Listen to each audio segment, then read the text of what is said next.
Your Partner in Success Radio is a free business podcast with host Denise Griffitts.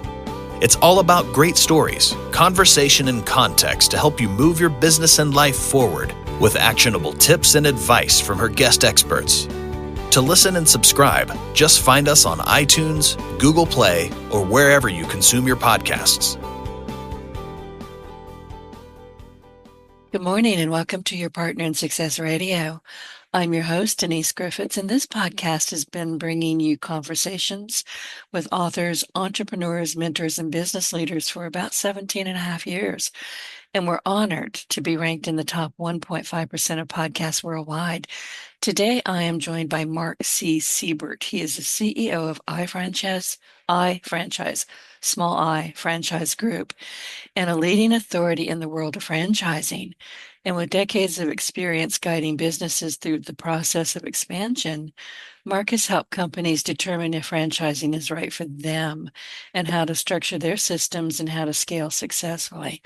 He is also the author of Franchise Your Business, and his firm offers a rich library. I've been over there and looked at it, of resources and real-world expertise for entrepreneurs looking to grow. And before we dive in, I would like to mention that this episode is sponsored by Devin Blaine and the Blaine Group Incorporated. When you need to be seen, heard, and remembered, Devin is the powerhouse you want in your corner. The Blaine Group is a total communications agency specializing in media relations, crisis management, and high impact and publicity. Sorry, I'm losing my voice. That gets results. So whether you are launching a book, building your brand, or navigating a critical moment, Devin and her team know how to move that needle. Visit theblaingroup.com and discover how they can help you stand out and stay ahead. Now, let's return to Mark Siebert. As I mentioned, he is the CEO of iFranchise Group, and we're going to dig into his proven framework for turning businesses into successful franchises. Here's why. Franchising, according to him, can be one of the most powerful growth strategies available to entrepreneurs, but it's not the right path for everyone. So in this conversation, Mark joins me to dig into the key questions every business owner should ask before franchising, the advantages and pitfalls of franchising, and some real success stories that illustrate what's possible. So whether you're considering franchising for the first time or just want to understand how top brands scale, this discussion will give you actionable insight from one of the industry's most trusted voices. And I have his book. Good morning, Mark, and a big thank you for sending me your book, Franchise Your Business. I really appreciate the chance to learn from it directly. But before we dive in, can you share with our audience a bit about you and how you like to show up in the world? Well, first of all, thanks so much for having me, Denise. It's a real pleasure to be on your show. Thank Uh, you. and uh, I guess a little bit about how we look at the world. As you said, franchising is not right for everyone, but it does provide a very dynamic way of growing using other people's money. Essentially what franchising is, it's a legally defined term in the US, and it means that you are licensing somebody to use your name. You are licensing them to use your intellectual property, your know-how, your systems, and in return, you're getting a fee, usually in the form of a royalty, sometimes a franchise fee up front. So it's usually a combination of both the franchise fee and a royalty. And you might get other revenues as well. You might sell them products and you might sell them services, but you provide certain products and services to your franchisee. You provide them your intellectual know-how, you provide them your name and your brand. And in return for that, you get a fee and are able to grow using their money. They make the entire investment in opening up the location and in hiring people and spending money on local advertising and whatever else it takes to get that business up and off the ground. So it's really a win-win situation if it's done right.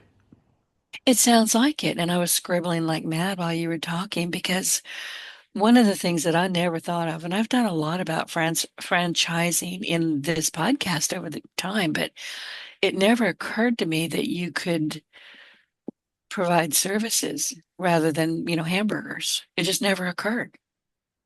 Yeah, a lot of people don't realize that because McDonald's is so ubiquitous, and you Right. think of franchises, you think of McDonald's and Burger King and Subway and all the other folks that are out there in the fast food segment. But almost any segment that you go into these days, you'd be really surprised to find that the leaders in that segment are, in all likelihood, going to be franchised. So if you want to look at the largest rug cleaning franchises or rug cleaning businesses. They're all franchised.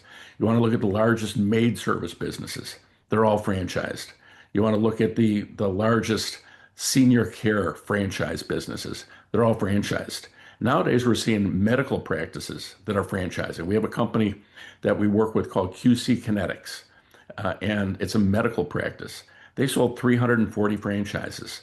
Um, we have companies that do. We had a company that we worked with a little while ago that installs, those shelves that you pull out in your kitchen, where instead of having to reach into your kitchen cabinet, you're able to pull the shelf out. Uh, that the company that sort of was one of the early founders in that area, a company called Shelf Genie, was a franchise. They actually sold 150 plus franchises. Once they had sold those franchises, they actually sold their business to another company that does franchising and has multiple brands in the franchise space. And that's another one of our clients. So it's all sorts of businesses that are out there franchising. The real estate companies are franchised, all the biggest real estate companies. Pretty much you name the industry, the biggest players in that industry are probably franchised. Unless you're talking about things that are so capital intensive like airlines or something. But even hotels, if you think of it, hotels are all franchised. So again, it's really in a lot of places that people just don't even think about.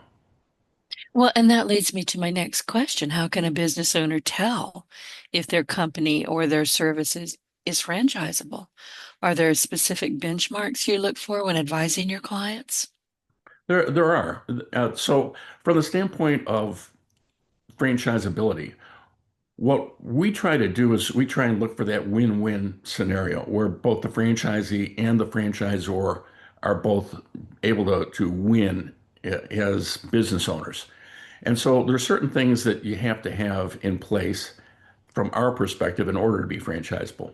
And we have more information on this in like 13-point checklist on our website. But the three big things are, first of all, you have to be able to sell franchises. So that means there are certain things you look for from a saleability standpoint. Uh, do you have an operating prototype? Is the operating prototype successful? Does the operating prototype get good PR and good, I know one of your sponsors does PR. Are they getting good PR? Are they getting good, are they getting good social media? Are they doing something that is unique? Do they have good credibility? Those kinds of things are going to tell us whether or not somebody's going to be able to sell franchises. And that's sort of that first criteria. Average new franchisor doesn't sell 100 in the first year. The average new franchisor, they sell 4, 5, and 6 in years 1, 2, and 3. And let's say through the median numbers, the average numbers are 9, 11, 13. But it's really about, can you sell a franchise? It really says, do you have something that people want to buy? And sometimes the way people know that they're franchisable is just by people asking them if they've got a franchise, or are they expanding? The second thing is you have to be able to duplicate the success that you've got as a business owner. So as a business owner, you may be working 90 hours a week. Well, your franchisee maybe doesn't want to work 90 hours a week. Maybe you've got a business that's in a very unique location. Maybe you're working in the middle of Disney World. Well, there's only one location like that. So what we're looking for is a business model that can be replicated from one market to the next. So we look for, is it teachable? Is it something you can teach somebody in a month, or maybe less than a month? McDonald's teaches people in a year, but they've got a year-long training program, but we don't have people lining up like McDonald's. Most of us don't. So we look at maybe 3 months at the outside is the longest we want to be teaching our franchisees, and hopefully less than that. We look for, is it systemized? Do we have operations manuals in place? Now, that's one of the things that iFranchise Group does is develop operations manuals. So if they don't have that, that's one of the things that we can help them with. And we look for, is it something that works in a variety of different markets? There are certain concepts from a food service standpoint, for example, that don't work very well from market to market just because of the different cuisines that they offer. So, for example, there's a barbecue concept out of Canada, which I won't mention by name, but they wanted to come to the US. Their idea of barbecue was something that tasted more like fried chicken that was sort of smothered in a brown gravy. Now, Yeah, when you said Canada, my eyebrows hit my hairline. I went, what? I can't even imagine it, but keep going. I'm yeah, sitting here laughing a little bit. yeah. So I mean, it's like, I ate the food and it was, I mean, it was, I don't want to say it was bad, but it was just not what I was expecting when you think of Right. barbecue. And it's like, chicken smothered in gravy. No, I don't think so. That's not going to work in the States. It's sort of a unique market. Yeah, that's not barbecue. In the deep South, we call that smothered chicken, which is What? exactly what it is, but we Well, don't call exactly. it barbecue. So that's the kind of thing that we're looking for on the transferability side. Does it work in a variety of different markets? And then the last thing, and really the acid test of franchising, is the return on investment. So it has to be profitable enough so that it will provide a good return both for the franchisee and for the franchisor while providing a good value proposition to the consumer, right? So the consumer's got to win, the franchisee's got to win, and the franchisor has to win. So what does that mean? Well, that means we look at what is the initial investment. So how much does the franchisee have to put up? Remember, the franchisee is making that investment. So what does the franchisee need to have to invest in opening this? Do they need to open up a store? Do they need to have inventory? Do they need to do build out? Is it going to cost them 100,000, 200,000, 500,000? What does it cost them to open it up? And then how much are they going to be able to make? Maybe not in year one, because most business owners know that they're not going to necessarily start in year one with a big return. But by year two or year three, compare it to another investment, compare it to the stock market, or compare it to something else where they could make a return. So, my alternative, if I am thinking about investing money, if I've got $100,000 to invest, I can take that and I can put it in a T bill and I can make 4% right now in T bills. Or I can invest in the stock market, and while I'm going to have some fluctuations, supposedly long term, I make a 10% return on the stock market.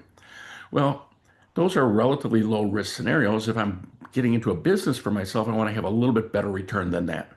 So, what we look for is a return on investment that is equal to about a 15% return, but that return has to be after deducting whatever royalty or whatever incremental product markups we're making on that franchisee as a franchisor. So we deduct those from that, and also after that franchisee makes a salary. Because remember, that franchisee could have gotten a job somewhere else. So, Right. I think a lot of people, when they're starting their own business, they don't consider their own salary, which is a huge disservice. yeah, exactly. I mean, so your time is worth something. You could always go out there and get a job doing something else, and so is your capital. And so you need a return on your time, and that's what your salary represents. And you need a return on your investment, and that's what that return on, what your profit is going to represent. And that's got to be after adjusting the financials to take into account things like increases in pricing or uh, increases in royalties or in any other kind of expenses that you would have as a franchisee. So if you can make that kind of return, if you got a business model that is something that can be replicated in multiple markets, and you think you've got people that maybe they got a real interest in your particular niche in the industry. Maybe they're pet lovers and you've got a pet oriented business. If you've got something that is saleable, those are the things we look for: salability, transferability, duplicatability, and ultimately return on investment. And that makes sense. And you mentioned pets. I'm thinking dog mobiles where they're running around with these little mobile vans and clipping nails and bathing dogs. I'm starting to see them quite a bit. And that Yeah, makes sense. Not everybody wants to haul their dog to the vet. My dog needs oxygen once she gets there. She doesn't want to go. well, and there are some very strong brands in that space. So those are the kinds of things that we look for. Um, again, it's um, it is any business that's working and is working well can be replicated if it provides an adequate return on investment and it has something that is differentiating and something that is replicable. And that leads me to my next question, Mark. And it's kind of a two-part question, but the first part is, have you seen examples where franchising just didn't work out? What went wrong and what lessons came from those situations? Well, yeah, we've absolutely seen situations where franchising didn't work out, and I put them into several different categories. There are businesses that really had no business getting into franchising, and frankly, we have a pretty narrow funnel process at iFranchise Group. So we get 300 plus leads every month. And, these are all companies that want a franchise. We only have serious conversations about franchising with about 30 of them. And of the 30, we end up working maybe with 5 to 10 of them, and maybe not even that many sometimes. I mean, sometimes it's three or four. So we got a pretty narrow process for getting down to the clients that we think are going to make it as a franchise. A lot of times, companies, though, will franchise, despite the fact that I might recommend that they don't, or that I recommend that they wait until they do it. Those kind of businesses, they if they haven't refined their systems yet, they really shouldn't be franchising. The other kinds of problems that you find in franchising, or the three big things that really are issues from the standpoint of franchise failure. First of all, it's something that happens in the market. So one of our clients, it's an old client of ours, Blockbuster Video. Um, Blockbuster Oh, Video was that's a name we all remember. a very successful client for a while, I bet. and at one point, they had the opportunity to buy Netflix, and they sort of laughed the Netflix guys right out of the room. That was a mistake. But the Blockbuster is now down to one location, last I heard, up in, I think it's in Washington State. The, Really? They still have one? I believe they do. Oh my Um, goodness. They're not and giving up easily, are they? well, it's the franchisee who's not giving up. I think that Blockbuster as a chain is done. Uh, Yeah. but that wasn't a problem with franchising. That was a problem with the market, right? So the second thing we've seen people who just didn't have enough capital to franchise the right way. Back in the dot-com era, this is dating back now 25 years, but we had a couple of companies that had some really nice concepts, but they were funded by private equity guys who, when the dot-com bubble burst, they pulled the plug on their funding. And suddenly they weren't able to move forward. So that's sort of a funding issue. And usually those are things that are predictable. And so when we go through our screening process, we can normally tell that up front. But sometimes those are unpredictable too. But the biggest issue really in franchise failure is management. So management, good management will cure funding issues. Good management will cure market adaptation issues, but there's no cure for bad management. And you can have a decent concept with great management and it'll be successful as a franchisor, or you can have a great concept with bad management and it will fail as a franchisor. And I've seen companies who had really great concepts and they sold a bunch, but they sold them too fast. They weren't able to service and support the franchisees, and they ended up in a situation where, because they couldn't support the franchisees they sold, they ended up sort of selling themselves, into a real pickle. And that's the kind of thing that you just hate to see is people, when they have a great concept, they don't support their franchisees, and then the franchisees aren't successful because they didn't get the support that they needed, or they weren't able to open as fast as they needed. And suddenly you have a great concept that should have been a home run and wasn't. But that again, that's one of the parts of our screening process. Anybody who has a book or has a business that they think is you know a good franchisable business, we're happy to talk to them and sort of walk them through whether or not they've got something that is franchisable, because not everybody should be franchising, or at least not right now. Some of these businesses that think they should be really need to work on a couple things, and we can help them with that as well. I, I can hear that. While we're talking about management, and I'm thinking about a particular group of a little fast food restaurants here in Southwest Louisiana, they're now pretty much out of business, but it turned out, and I knew the family, so I'm not talking out of turn. I'm not going to say who they are, but their management literally was drug riddled. The No. people in charge of were massive drug addicts. I think one of them's dead now, but they could not maintain their local businesses. And I don't know why the franchise didn't step in and say, we need to fix this or we're taking the franchise. I don't even know if they can fire a franchisee, but I watched it. It was a train wreck for so many years.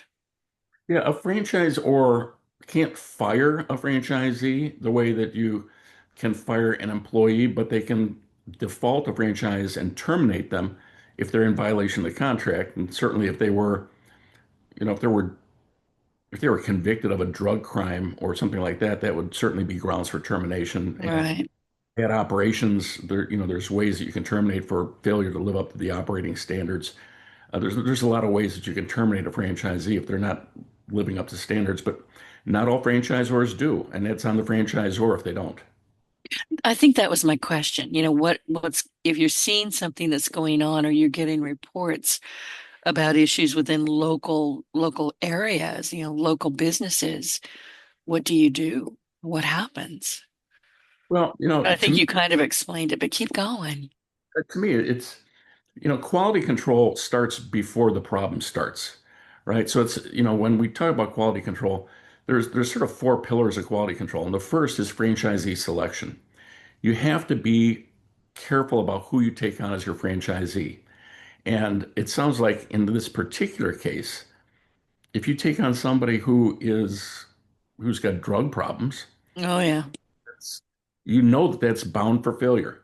And some franchisors are just more indiscriminate about who they sell to, and you sell to the wrong person, and then that wrong person is not going to be successful no matter what you do. So first is franchisee selection, and you have to have a good process in place for vetting the prospective franchisees, just like we've got a process for vetting people who want to franchise.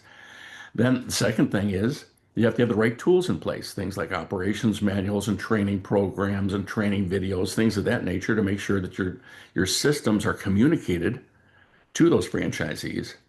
Third, you have to have a good support systems in place so that you have people to answer the questions and to coach people and to go out and actually visit locations if there's a physical location, and to make sure that people are living up to brand standards. And sort of like the legs of a chair, if you got three legs on a stool, it should stand by itself. But a chair has that fourth leg, and that's the legal documents. And ideally, in a good franchise situation, you put the legal documents in a file cabinet somewhere, and you never see them again until it's time for the franchisee to renew their franchise. But in a situation in which the franchisee is not living up to their brand standards, you have to be willing to enforce the contractual obligations that they stand under that franchise agreement, and you have to be willing to have them either live up to your brand standards, or you have to be willing to terminate them. And that's a tough decision sometimes, but it's one where you have to make sure that you do that for the sake of the brand. You No, know, it's an option. I mean, it needs to be an option, and you're telling me that it is. So I it is. think anybody listening to us says, oh, that's good news. Yeah, and one of the things that's interesting is a lot of people who think about franchising, the first thought that they have is, I'm giving up a lot of control. And you don't have the ability to control somebody the way that you would traditionally, where you can hire and fire people. But in franchise situations, the quality is typically better than it is in a non-franchise situation where you have a manager. And if you think about it, it makes sense because a franchisee typically is going to be a higher caliber than somebody that you hire as a manager. They're probably somebody who's made some money. They've put some money away. They've demonstrated that they're hard workers. They've got a demonstrated track record. You can really vet them. Number two, they're going to be there long term. Franchisees don't quit after a year or two. They might be there 10, 20 years. They're going to have institutional knowledge. Number three, they've got their own money on the line. So I know that if I don't follow the brand standards of this brand, I could lose my investment and have my franchise terminated. I'm going to be really sure that I'm following those brand standards, and I'm going to probably want to exceed those brand standards. As a business owner, if I'm walking in a business that I own and I see just a little scrap of paper on the floor, it's like a boulder. I can't walk around it. I got to pick it up because that's my business, right? It's like I take a pride and ownership of this. So I manage it a lot tighter as well, right? So if I'm a franchisee and I've got a friend of mine who's working for me, but they're not doing a job, I tell them to get a job somewhere else. If I'm a manager of a location and I've got a friend of mine working for me and they're not doing a great job, but there's somebody I get to go to lunch with every day, well, that's okay. Maybe they don't get as much of a raise as they could. So it's the franchisees typically outperform the units that are owned by corporations. And we see that pretty consistently. Well, that makes sense. And I love that, that piece of paper is now a boulder. That makes sense. Okay, so now let's move to, can you share some success stories of companies that have flourished after franchising? And what did they do especially well? Oh, one of the, I guess one of the few advantages of getting really old is you got a lot of success stories like that. You're Um, not old. well, I feel older on some days than others, but my success stories date back to like Buffalo Wild Wings. When I first got started in franchising, I did the strategic planning for Buffalo Wild Wings and put those guys, their franchise program together. And I remember the first day that I went there, sitting down with the guys that were the owners of the company back then, and they put one of every single wing in front of me. Plus, they used to have these sandwiches that it used to be called Buffalo Wild Wings and Weck, and they had these Weckenmuller sandwiches that were. When I was done, I felt like one of the Romans, eating all this food. It was a tough day from a digestive. Take your But Tums bottle with you. yeah, or more than one. Um, but dating back to my partner was the guy who basically helped build Auntie Anne's Pretzels. He was the president of Auntie Anne's Pretzels. But more recently, companies like Nothing Bundt Cakes. They just recently sold to Rourke Capital. I don't think I'm allowed to say how much they sold for, but it was a huge number. And they were, they had 450 locations. They did very well. I mentioned before QC Kinetics. Massage Envy was a client of ours. They did the forward to my book that I sent you. John Leonisio, who did Massage Envy, he started out, he did Massage Envy. When he was done with Massage Envy, he went and did Amazing Lash. After he sold his interest in Amazing Lash, he moved on to, he went on to something else. He went on to the Joint Chiropractic. I think he went to the Joint after Massage Envy. So it's Massage Envy, then the Joint, then it was Amazing Lash, and now it's Redline Athletics. So he's got four success stories at this point. Another one of my clients, Peter Ross, over at Senior Helpers, a great guy, and he started Senior Helpers. Been a tremendous success for him. Went on to create Doctors Express, which is now American Family Doctor. And so Senior Helpers has 250 plus franchises. American Family now has, I don't know, 150 franchises. He then created Assisted Transition. I think they've got 100 plus franchises. He's now in his fourth franchise company called Town Square, which is a senior care facility where people, it's sort of a daycare facility for seniors that it really is a pretty cool looking concept where seniors can go and they sort of get an experience like out of their youth. And so Oh, that's that his, sounds like fun. yeah, exactly. And um, I mean, I could do sort of like these success stories. I love talking about it. My wife hates it when I start driving down the street and I start going, "Oh, that's one of my clients. That's one of my." But you should be proud of it, and you are. But here, I guess my next question is, how long, once somebody works with you, because from what I'm hearing from you and what I've heard from other people who have franchise companies, and you're right, this is what I've learned from it. People, they jump into, oh, I can do this and I can do that and blah blah blah, and then it goes badly wrong because they didn't do their homework. And you've talked a little bit about some of the most common misconceptions or mistakes, but I think my biggest question right now is, what kind of team or advisors should a business assemble before they move forward? And I'm guessing they should talk with you first, but what should they do? Well, I hope they talk to us first. I mean, we don't charge anything for our initial consultation with them. So hopefully we can give them some pretty good advice and set them on the right path. And usually we give them a copy of my book and they get hopefully a little bit of information out of that. To me, the first question that I ask with somebody, or one of the first questions I ask anyhow, with the people that I work with is, what is their exit plan? Where do they want to be 5 years from now? Because so many people think about growth without thinking about what's the end game. And the end game really influences what your growth plan should look like. And people don't think of it from the standpoint of, here's my end game, and so here's how I'm going to get there. And so if I've got a company and they say, I want to sell for $50 million, that's a very different kind of growth plan. If they, and I should really back up. If they say, I want to sell for $50 million and sell in 5 years, because I always want to make sure that I have a specific goal that's specific in terms of dollars and in terms of time. And it doesn't have to be a sale. It could be an earnings or it could be growth or whatever. But I like to work with an exit in mind. And if they say I'm going to sell for $50 million in 5 years, then you say that the growth plan for that is very different than the growth plan for I want to be at $10 million in 10 years, right? So you look first at where do they want to be.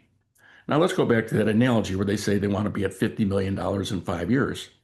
If they say they want to be at $50 million in 5 years, the next step is really going to be to say, if you want to be at $50 million in 5 years, what kind of earnings multiple can you get? In franchising, the multiples you get in franchising are really quite strong. So it might be, 14, 15 times earnings. Some of our clients are getting 20 times earnings. I can't really mention any of these guys specifically, but there are companies that are getting one of the companies that I'm aware of got 25 times earnings. So really big multiples in franchising because people see that kind of exponential growth. So, but let's say it's 15 times earnings.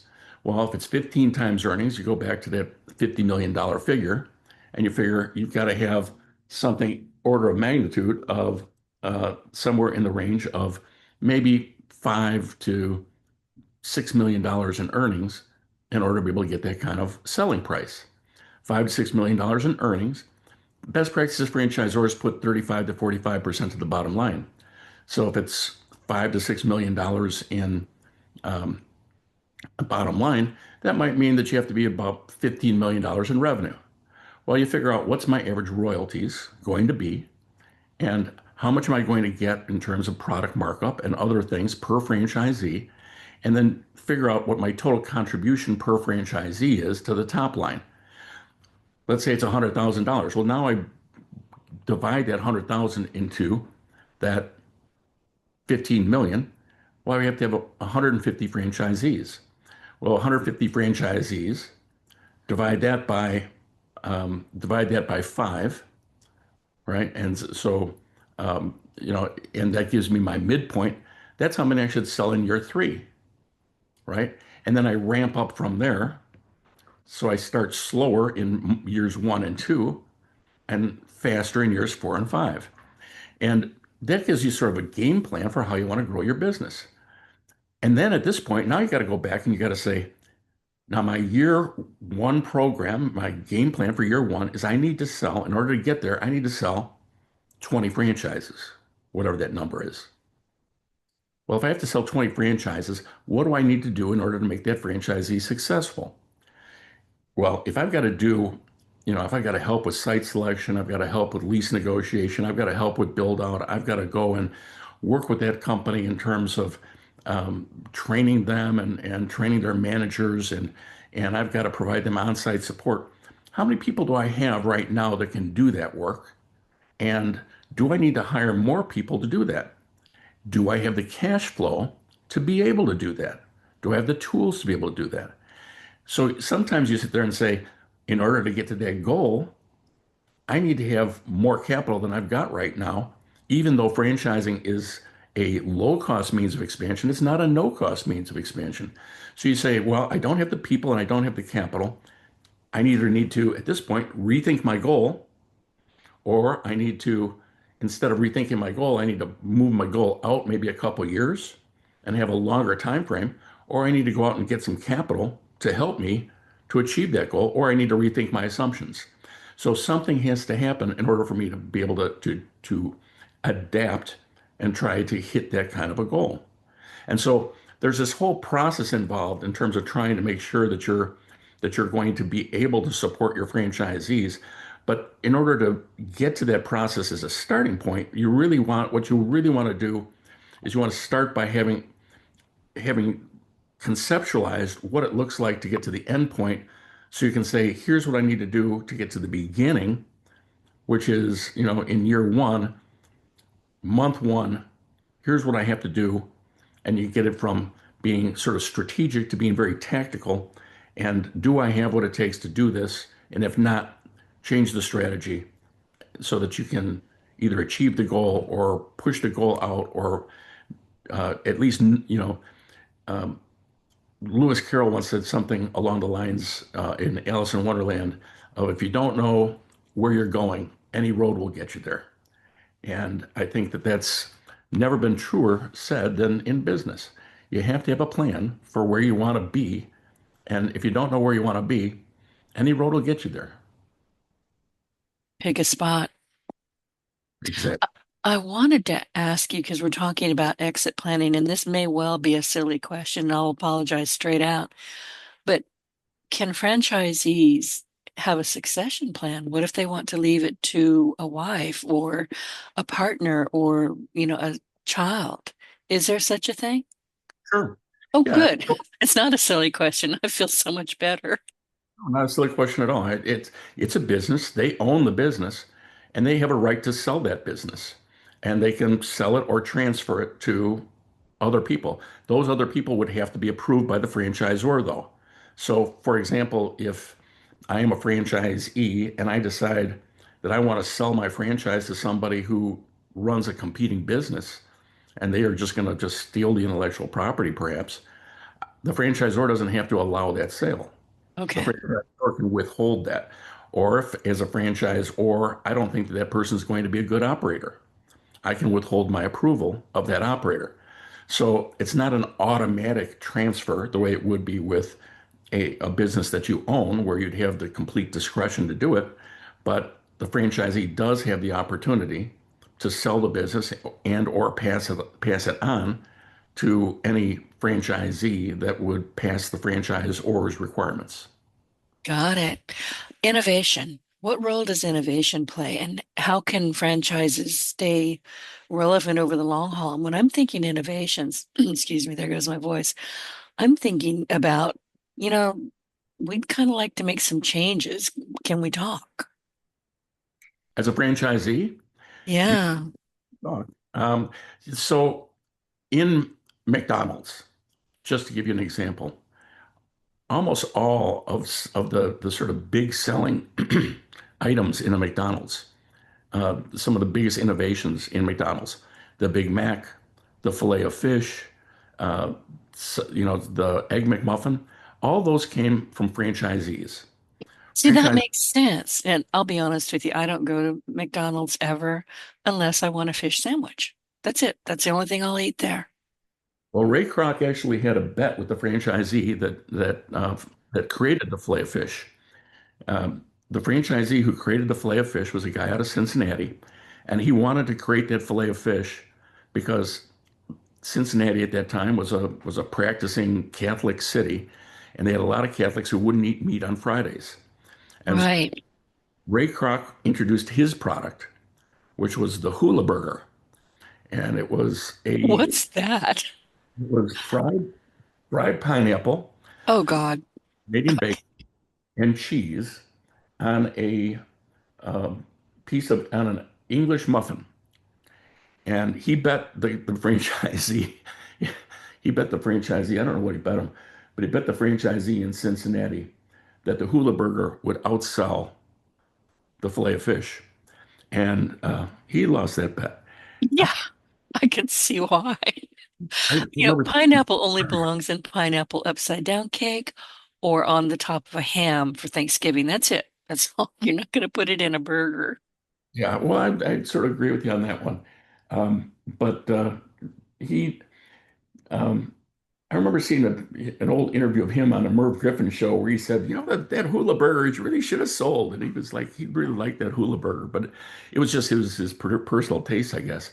But franchisees, he had actually a saying, and I'm not going to quote it exactly right, but his saying was, that some of his best innovations came from his franchisees, and he likes to listen to his franchisees because they are closer to their customers than he is. And sometimes when they're listening to their customers, they do a good job of listening. So the fact that the franchisees are close means something. Now, that being said, franchisees don't have the right to just unilaterally introduce something. So, Right. I did know that. I just wondered if they could go, up the top of the line and say, "Hey, I've got an idea, fish burger. Here you go." and you have to get approval, and sometimes that approval is easier or more difficult to get from the franchisor. So if you went to McDonald's and said, "I want to introduce a hot dog," they'd probably say no. I'd be willing to bet you there have been franchisees who said, we really should have a hot dog on the menu, but that's not part of McDonald's thing, and so they don't have any hot dogs. But they've tried a lot of other things, and you'd be surprised at all the different things that they've got in countries around the world. They've got the McAfrica, and they've got the McArabia, and um, they've got the Maharaja Mac, and just all sorts of interesting food products that somebody who doesn't travel very much abroad would be surprised with. But these are adaptations that are more country specific. But there are franchisors that will allow people to try limited experiments, or that will do those experiments themselves to try and test things. The best franchisors oftentimes are going to have corporate locations. They'll test it themselves before they use the franchisee as a guinea pig. But sometimes that franchisee will come up with their own idea and they'll want to try it. And the franchisor allows them to, but they have to go through channels. Whatever happened to the McRibs? Like I say, I don't eat at McDonald's, but I seem to remember that there's a big push once a year. Oh, the McRibs are back. And I'm like, ick. Just looking at them makes me get a little bit queasy. I've never eaten a McRib, but they do bring them back once a year. They do have their fans. Uh, the issue with the McRib, they drive traffic to the store, right? People who like the McRib come to the store to get the McRib. But the problem is when people go there to get the McRib, they don't buy other food that's on the menu. They don't buy like a hamburger or a fillet of fish. They buy the McRib. And the McRib has one of the higher food costs on the menu. Oh, so it's not really a lost leader then. So they bring people into the store on just that haven't been into the store in a while, and they roll it out once a year, but they don't want to keep it on the menu all year round. So it's something that will keep their menu fresh and brings, is a reason for people to come into the store every once in a while. But, like the Shamrock Shake, it's got a limited shelf life. Gotcha. I don't even know why I thought of that because I guess I'm waiting for it to pop up around Thanksgiving. I don't know what time of year it shows up, but every time I see it, I just, no, thank you. They just don't even look edible to me. But again, I'm not a fast food person, so ignore me. But I wanted to go, let's talk about your book, Mark. How does your book, Franchise Your Business, help listeners understand the process and the pitfalls? Because this hour, as illuminating as it is just an hour.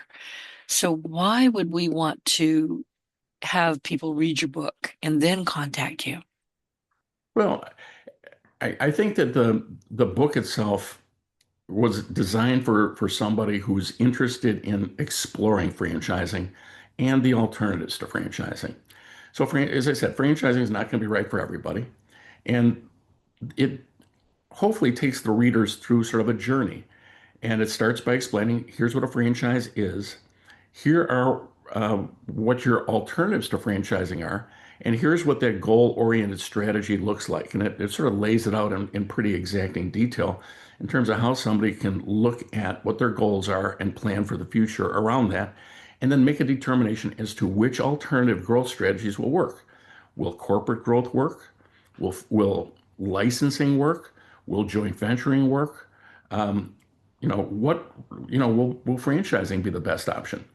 It will then go through what does the process of becoming a franchisor look like?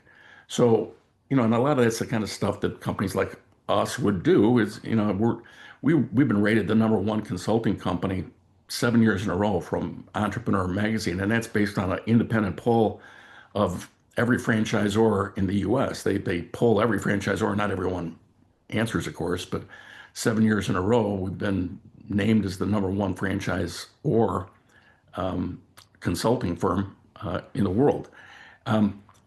So people can learn what that process looks like. So, how do you create a strategy? How do you create the manuals? How do you create the marketing materials? How do you develop a sales strategy? How do you develop a marketing approach? And then how do you implement a franchise program? And we have companies, so iFranchise Group is one of three companies that are all owned by Full Spectrum Franchise Consulting. And Full Spectrum also owns Top Fire Media, and they also own Fran Devco. So between us, not only can we create the franchise program, we can actually generate the franchise leads for that franchise company. And we can also sell the franchises if the person doesn't want to sell them themselves. A lot of franchisors want to sell them themselves, and there's nothing wrong with that. But if maybe they want to spend their time on operations, we can do the sales. So we can create it, we can market it, we can sell it. And that would be up to the franchisor to make sure that the franchisees are successful. What got you started in this? You know, I always wanted to be a consultant. When I got my master's degree in business, and the thing I found appealing about consulting was that I was going to be working on a different kind of business almost every day. And it wasn't every day, but maybe it's every week or whatever. But I didn't want to be sort of tied into just doing food service or just doing, big business or airlines or one thing or the other. I wanted to do something where I could be where I'm constantly learning. And one of the things about franchising is it really spans every single industry. And I've had clients in so many diverse kinds of industries and gotten a chance to really, help companies grow and just, you know, entrepreneurs are like my favorite people in the world. They've got such high enthusiasm and they've got just this energy about them that is just contagious. And to be around those kind of people and to get that energy and that vibe and to be, as I, got into it, I originally got into it with a different company many years ago and then formed this company back in 1998.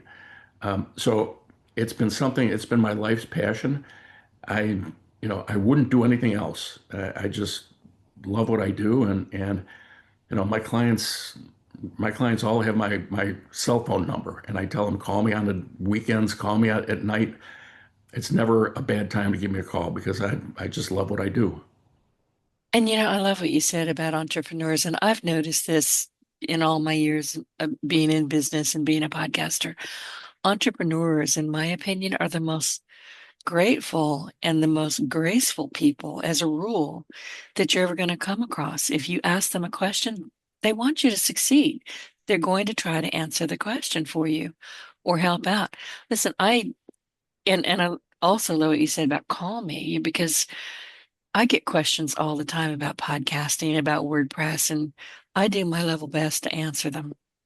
Absolutely. I don't consider anybody or everybody to be my competition. My only competition is me. So Mm. of course I want to help you. Yeah, that's nice. Yeah, Well, and I it works. It really does work. And that's what you're doing as well. yeah, I mean, to me, entrepreneurs are just such fun people. And you know, I I I occasionally have to, I don't want to say have to. I occasionally get to work with some, big corporate executive types at much bigger companies that are also thinking about franchising. Uh, and sometimes those people are entrepreneurial themselves, and sometimes they're not. But the people that are sort of the ground up entrepreneurs, it's like you look at a Massage Envy, and they've sold 1,600 locations. And that's, each one of those does, I don't know, 1.5 million, whatever they do in terms of revenue. You're talking about a $3 billion company that started with one guy with one location out in, I think it was in Scottsdale, maybe it was Phoenix. But it was one guy with one location, and that's what he started with. And here it is, maybe 15 years later, it's $3 billion in revenue, something like that. Or Buffalo Wild Wings. Are they You know, still in business? I know I've heard that name. Buffalo Wild Wings? Uh-huh. Yeah, they're a big company. Oh, They're okay. um, the McAllister down in your neck of the woods would be more like a McAllister's Deli. That's an old client of mine. Or Nukes, which is another old client of mine. So, but it's like when I started working with McAllister's Deli. Do you know those guys? I don't. But listen, I'm in the deep south. I cook. We will cook anything that we can catch and get into the pot. So, I'm not really much for being out and about in fast food restaurants, but no, I haven't heard of that one. They got about, I think, about 450 locations. And but so the guy from McAllister's Deli, um, when I first started working with him, he was a dentist. Um, Oh, I'm writing all these down because now I'm going to have to go see if they're in my area. I bet they are. I'm just not aware of them. so McAllister's was founded in Oxford, Mississippi, which is why I figured you might have known them. They got about 500 locations in like 29 different states. But they are when when Don Newcomb, who is the founder of them, started that business as a dentist, I sort of dragged him kicking and screaming into franchising. He was like, he's like, I don't know if I should. And I'm like, I go, listen, I see a lot of businesses. I'm looking at your business. I know what this is capable of. And he ended up franchising it eventually. After he did that one, he sold it. Then he created, waited a couple years on his non-compete and created Nukes, which was his second concept that he created. You sort of see that there is sort of that trend where people that do it once sort of get it in their blood. They start drinking the franchise Kool-Aid and they do it again and again. But it's you know, the people that where do you find somebody who can start with one location and turn it into a $3 billion company, right? Without franchising. Got it. And I'm looking while you're talking. There's three McAllister's delis right near me. Yeah, yeah. Huh. Well, the next time I'm out and about, I'm going to one. I'll let you know. Got a great sweet tea. I hate sweet tea. I, isn't that terrible? I'm a Southerner, but I don't like sugar. So, but sweet tea to me is, oh, I I want don't, my tea like coffee, straight up, high test and black. I don't drink sweet tea either, but I figured since you're a Southerner, I No, might. I'm an oddball Southerner. I don't eat sugar and I don't eat out a whole heck of a lot, but I just wrote this down. I'm good. Next time my friend and I go out for lunch, that's where we're going. They do a very nice job. They do a very nice job. I bet. But it was Okay. founded by a dentist. So, I mean, it's like even with the sweet tea, he didn't care. Maybe he was trying to drum up business with the sweet tea. Well, in the South, that's what I mean. For many, many years, if you went to any kind of restaurant, they would just give you sweet tea. You did not have an option. There was no option. It was water or sweet tea. That was it. Yeah, But I mean, people like me are saying, I don't want that stuff. well, I mean, I never thought about it, but since he is a dentist, maybe he's thinking if I give enough people enough sweet tea, they get enough sugar, I can drive the dental business. I'm gonna have two businesses. Hey. Yeah, I'm definitely going there. So I wanted to ask you, because we're still talking about you, what has changed since you started this? I think you said in 1998. What has changed the most dramatically for you? And I wanted to ask you about AI. Is there any room in franchising for companies that are, and they're popping up everywhere, that are just AI based? Um, I'm going to go with no, but I want to see what you have to say. well, let me start by saying that when when I got started in franchising, um, and there was this when I started the iFranchise group. Let's just put it this way: when I started the iFranchise group, um, um, the the day that I founded iFranchise Group was September 2nd, 1998. 2 days later, a company called Google was founded. Um, Oh. Okay, go. Keep so going. so um, we actually out-earned Google in our first couple of years. Of course, Google was losing millions of dollars, and I was making like $10,000. But I still say that's out-earning them. It Uh, is. but I mean, we might have out-earned them by millions of dollars back in those days, but that was only because they were losing millions. But Google has sort of changed the face of franchising, and the internet has changed the face of franchising. 5 years later, Facebook was founded, right? So now we're seeing AI, right? So um, are we, it's like it is a constant evolution in terms of my business. So when I first got into franchising, the way that you would market franchises would be you'd run print ads in the Thursday edition of the Wall Street Journal. And then Google came around. And then after that, there was a spate of these what we call portals, web portals, which where a lot of people sold franchises online using these web portals that would advertise a bunch of franchises. Well, then along comes Microsoft. They bought out one of those web portals. They changed it from a pay per placement ad to a pay per click ad, and then changed that whole model forever so that the pay per click model went from being something where uh, people got not that many leads, but they were good leads, to being something where they got a lot of leads, but the lead quality went down dramatically because they were optimizing around lead generation. Uh, there's been dramatic changes in the way that the franchise were marketing at trade shows. The IFE trade show, which used to be the biggest trade show out there, it still is, but it used to get 20,000 visitors. Now it gets 6,000 visitors, most of the locations, because everybody's doing their research online. What's happening now with AI is that people have gone from SEO, and this is like in the last year, people have gone from optimizing around SEO to GEO, optimization, right? So they're people, and I don't know if you've noticed this with any of the other people that you've had on as guests, but the number of pay-per-click ads and the effectiveness of pay-per-click ads in the last several months has gone down by about 30%.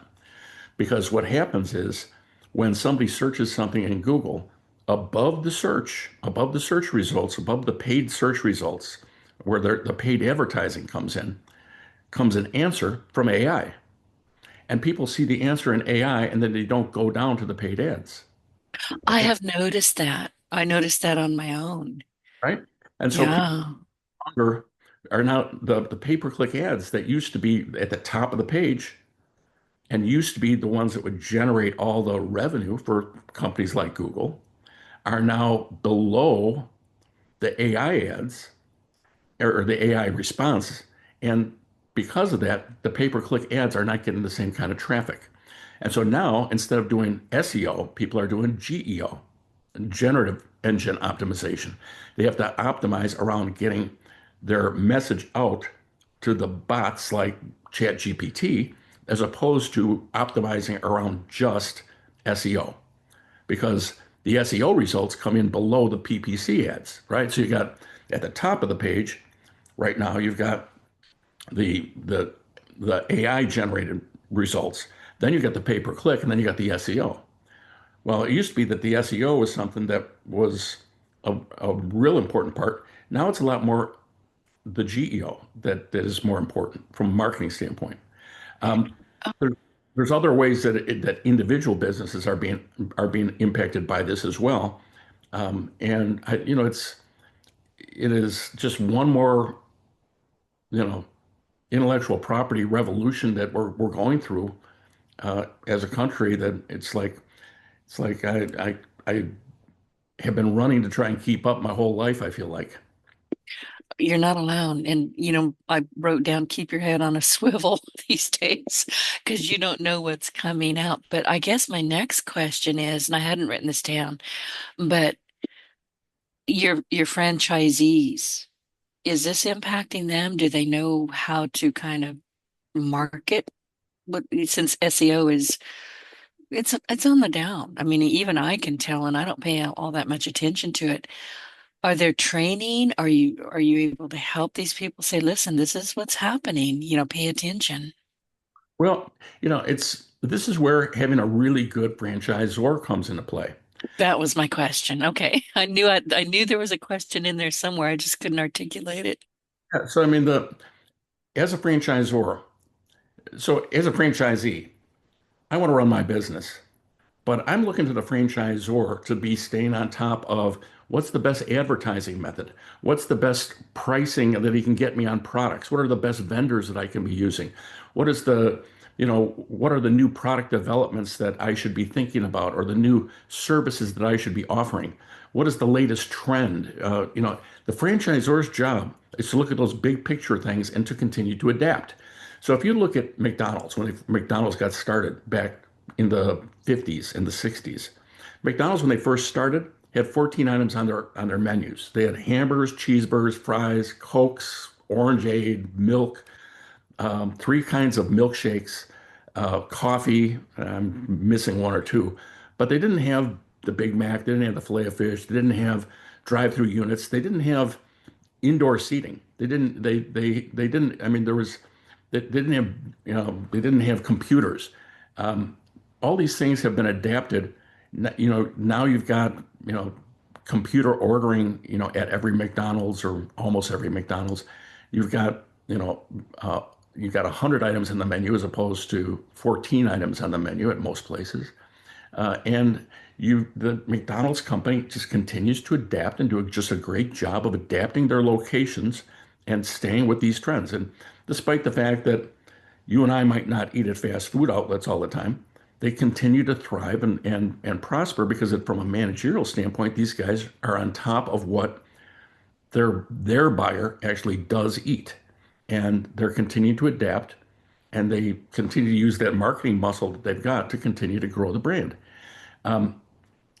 That's what a franchisee expects of you. They expect you to continue to adapt your brand, whether you're a small new franchisor or a McDonald's. You have to be on top of things to provide that service and support the franchisees so that they can focus on running the business while you focus on how to improve the business. And so many of us go past these all the time in our cars, and all of a sudden you'll see it's got a whole new look. I think Taco Bell just rebranded something over here by me Mhm. or moved. I don't know what happened, but it's different. And I'm thinking, I'll catch myself thinking, I wonder who's in charge of that. Is it the person who's the franchisee? Is it the franchisor? Are they working together? Who's making these decisions? Yeah, well, it's going to be the franchisor making any kind of major branding decision like that. Well, that makes sense. And I wanted to ask you, oh, we are just about out of time. If someone is curious but not yet ready to commit, what's the best step they can take to start learning about franchising? Well, and I think our website hopefully provides a lot of information. So ifranchisegroup.com, this is a small I, franchisegroup.com. If they go there, we've got a resource library on our website that's got a lot of different articles and it's got a lot of information. And if they want to fill out the form there, they can get an excerpt from our book. And for those that are, really interested, and if they've got something that makes sense, for people who are listeners to your podcast, I'd be willing to send them a copy of my book for free. Oh, Um, nice. Thank you. sure, it's my pleasure. I have the book and I'm going to tell everybody, grab that book. Seriously. Well, Mark, at the end of the day, what's the single most important thing you want business owners to understand about franchising? And you just told our audience where they could connect with you and learn more about iFranchise Group and access the free resources. So thank you for that. But final thoughts, what would you like people to know?